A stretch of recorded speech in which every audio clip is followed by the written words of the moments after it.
বাবা বড় লয়ার ছিলেন, কিন্তু তিনি আধ্যাত্মিকতা জগতের মানুষও ছিলেন।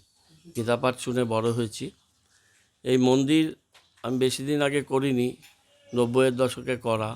বাড়ির তলায় আমাদের ছোট ঠাকুর ঘর যাকে বলে, সেই ঠাকুর ঘর ছিল এবং অনেক ওই গুরুদেব বাবার যারা ছিলেন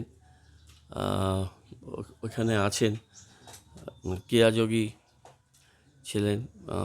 তো পুজো হচ্ছিল, পুজো হয় প্রত্যেকবার। দুর্গা পুজো যেমন করুন, দেখুন মায়ের মূর্তি আছে আমার বাড়িতে, দুর্গা মাতার মূর্তি। আজকে পুজো করলাম। রামচন্দ্র আমাদের পৌরষোত্তম, আমাদের আদর্শ হৃদয়ে থাকুক, সেখানে নিয়ে ধর্মের মাধ্যমে ভেদাভেদ এটা। ফলো করুন টাইমস নাও খবর।